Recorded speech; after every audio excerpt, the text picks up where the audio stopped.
নানা জল্পনা কল্পনার অবসান ঘটিয়ে দেশের ত্রয়োদশ সিটি কর্পোরেশন হিসেবে আত্মপ্রকাশ করতে যাচ্ছে বগুড়া।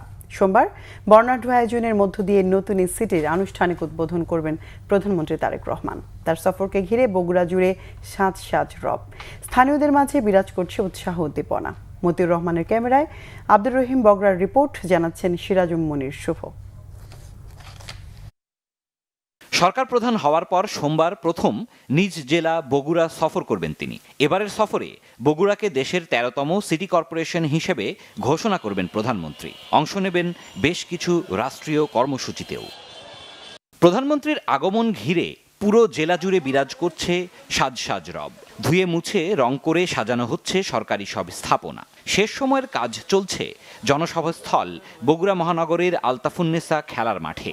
বিশেষ করে তার পৈতৃক ভিটা গাবতলীতে বিরাজ করছে উৎসব মুখর পরিবেশ। এলাকায় একটা সাড়া পড়ে গেছে সবকিছুতে। ছেলে মেয়েরা চিন্তা করতেছে কেমনে তারা তাকে বরণ করবেন। 18 বছরের বঞ্চনার ইতিহাস, এই ইতিহাসের এই বঞ্চনা ইতিহাসকে উনি এই 18 বছর পিছিয়ে যাওয়া বগুড়াকে তিনি এগিয়ে নিয়ে যাবেন।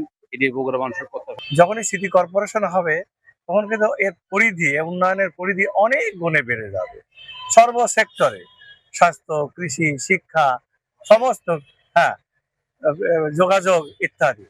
প্রধানমন্ত্রী তারেক রহমানের এই সফর শুধু আনুষ্ঠানিকতা নয়, বগুড়ার মানুষের জন্য নতুন প্রত্যাশার বার্তা হয়ে আসছে বলে জানান জনপ্রতিনিধিরা। একটা আনন্দ উৎসব মুখর পরিবেশে আমাদের এই জনসভাটা অনুষ্ঠিত হবে। আমাদের জনসভার প্রস্তুতি প্রায় শেষ। আজকে আমাদের সুযোগ এসেছে, মাননীয় প্রধানমন্ত্রী আসছেন। মাননীয় প্রধানমন্ত্রীর কাছে আমাদের কথা বলার সময় এসেছে এবং ইতিমধ্যে আমি মাননীয় প্রধানমন্ত্রীকে পার্লামেন্টে কিছু অবহিত করেছি। বগুড়ায় একাধিক গুরুত্বপূর্ণ উন্নয়ন প্রকল্পের উদ্বোধন করবেন প্রধানমন্ত্রী তারেক রহমান। এর মধ্যে রয়েছে বগুড়া পৌরসভাকে দেশের ১৩তম সিটি কর্পোরেশন ঘোষণা। জেলার উন্নয়নে যুক্ত হবে নতুন গতি, এমনটাই বিশ্বাস বিশিষ্ট জনদের।